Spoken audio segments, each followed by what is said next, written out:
Digital বিশ্বে এস্তোনিয়ার উত্থানের গল্প আমরা জানতে চলেছি আজকের ভিডিওতে। স্ক্যান্ডিনেভিয়ার অঞ্চলের দেশ এস্তোনিয়া বিশ্বের মানুষের কাছে খুব বেশি পরিচিত নয়। আন্তর্জাতিক গণমাধ্যমে বিভিন্ন কারণে যে দেশগুলোর নাম প্রতিনিয়ত শোনা যায়, সে তালিকাতেও দেশটি খুঁজে পাবেন না আপনি। এমনকি এটাও হতে পারে আজই প্রথমবারের মতো আপনি জানতে পারলেন পৃথিবীতে এস্তোনিয়া নামের একটি দেশ রয়েছে। সে যাই হোক, এস্তোনিয়াকে আপনার না চেনা থাকলেও বিশেষ কোনো ক্ষতি নেই, কিন্তু ভবিষ্যতে প্রযুক্তি নির্ভর বিশ্বে এই ছোট দেশের নাম শোনা যাবে বেশ জোরে সোরে। খুব বেশি দিন বাকি নেই যখন এস্তোনিয়া হয়ে উঠবে পৃথিবীর অনেক দেশের রোল মডেল। যে দেশটি একেবারে খালি হাতে শুরু করে প্রযুক্তিগত দিক থেকে আজকের পৃথিবীর সবচেয়ে আধুনিক দেশগুলোর একটি হিসেবে নিজেদের প্রতিষ্ঠা করে ফেলেছে, তাদের সাফল্য গাথা নিয়ে সামনের দিনগুলোতে অনেক বেশি আলোচনা হবে। একটি ছোট দেশ যার মোট আয়তনের অর্ধেকের বেশি অঞ্চল দুর্গম জঙ্গলে পরিপূর্ণ, স্ট্যাট অ্যাপের নিত্য নতুন ধারণা নিয়ে প্রযুক্তির বিশ্ব কাঁপিয়ে দিচ্ছে। গত শতকের বেশিরভাগ সময় এস্তোনিয়া দেশটি শাসিত হয়েছে বাইরের শাসকদের মাধ্যমে। দ্বিতীয় বিশ্বযুদ্ধ শুরু হলে হিটলারের নাৎসি বাহিনী এস্তোনিয়া দখল করে, কিন্তু যুদ্ধে হিটলার ও তার সামরিক বাহিনী মিত্রশক্তির কাছে পরাজিত হয়। যুদ্ধ শেষ হলে পুঁজিবাদী আমেরিকা ও সমাজতান্ত্রিক সোভিয়েত ইউনিয়নের মধ্যে শুরু হয় স্নায়ুযুদ্ধ। অন্যান্য পূর্ব ইউরোপীয় দেশের মধ্যে এস্তোনিয়াও সোভিয়েত ইউনিয়নের দখলে চলে যায়। অর্থনৈতিক ও রাজনৈতিক ব্যবস্থা হিসেবে কমিউনিজম প্রতিষ্ঠা করা হয়।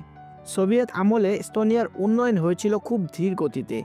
আসলে সমাজতান্ত্রিক শাসন ব্যবস্থায় প্রতিটি দেশেই খুব ধীর গতির উন্নয়ন সাধিত হয়।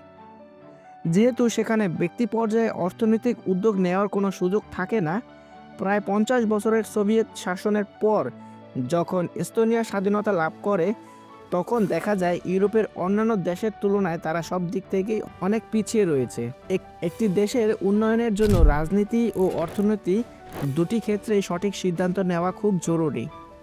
সোভিয়েত আমলের সমাজতন্ত্র এস্তোনিয়াকে উন্নয়নের পথে খুব বেশি দূর এগিয়ে নিতে পারেনি।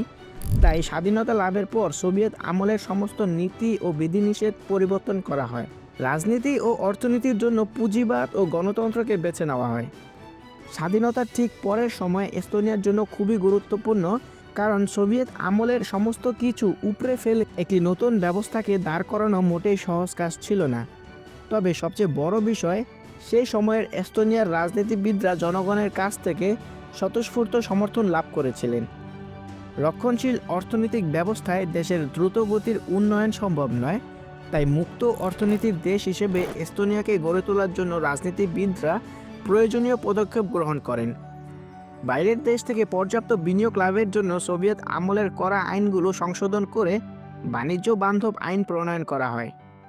সোভিয়েত ইউনিয়নের পতনের পর যে দেশগুলো স্বাধীনতা লাভ করেছিল, তাদের জাতীয় উন্নয়নের পথে একটি বড় বাধা ছিল দুর্নীতি। এস্তোনিয়ার রাজনীতিবিদরা বুঝতে পেরেছিলেন সরকারি কার্যক্রমের ক্ষেত্রে প্রযুক্তির উৎকর্ষাকে কাজে না লাগানো হয়, তবে গতানুগতিক ব্যবস্থার উন্নয়ন গতি থমকে যাবে। এজন্য খুব দ্রুতই গভর্নমেন্ট নীতি গ্রহণ করা হয়েছিল। 2000 সালে এস্তোনিয়া সরকার ইন্টারনেট সেবাকে নাগরিক অধিকার হিসেবে ঘোষণা করে। 2012 সালে এস্তোনিয়ার সরকারি কার্যক্রমে প্রায় 90% অনলাইনের মাধ্যমে সম্পাদিত হতে শুরু করে। এতে করে একদিকে সরকারি অফিসগুলোতে কাজের দীর্ঘ সুমিত্রা কমে যায়, অপরদিকে নাগরিক জীবন নতুন গতি লাভ করে। বর্তমানে এস্তোনিয়ায় যাদের বয়স 15 বছরের অধিক, তাদের সবার কাছে একটি ইলেকট্রনিক আইডি কার্ড রয়েছে, যার মাধ্যমে তারা ব্যাংকে অর্থ লেনদেন থেকে শুরু করে কর প্রদান সব ধরনের অর্থনৈতিক কার্যক্রম পরিচালনা করতে পারে। আধুনিক বিশ্বের সাথে তাল মিলিয়ে চলার জন্য শিক্ষিত প্রজন্ম গড়ে তোলার প্রয়োজনীয়তা অনুভব করেছে প্রতিটি সরকার। 2000 সালের দিকে এস্তোনিয়ার প্রতিটি শিক্ষা প্রতিষ্ঠানে কম্পিউটার স্থাপন করার প্রকল্প হাতে নেয় সে দেশের সরকার, এবং 2002 সালের মধ্যে সমস্ত শিক্ষা প্রতিষ্ঠানেই ইন্টারনেট সুবিধা নিশ্চিত করা হয়। এস্তোনিয়ার শিক্ষার্থীরা যেন সঠিক প্রযুক্তি জ্ঞান লাভ করতে পারে, সেজন্য শুরু থেকেই সরকারের পক্ষ থেকে সব ধরনের সহায়তা করা হয়েছে। বলা হয়ে থাকে, এস্তোনিয়ান শিক্ষার্থীরা ছোট থেকেই প্রোগ্রামিং শেখা শুরু করেন। দেশটিতে ছোট বড় অসংখ্য স্টার্টআপ কোম্পানি থাকায় কর্মক্ষেত্র নিয়ে কোনো ঝামেলায় পড়তে হয় না তাদের। এস্তোনিয়ার একটি উচ্চবিলাসী প্রকল্প হলো ই রেসিডেন্সি। 2014 সালে এস্তোনিয়ার সরকার এই প্রকল্প শুরু করে।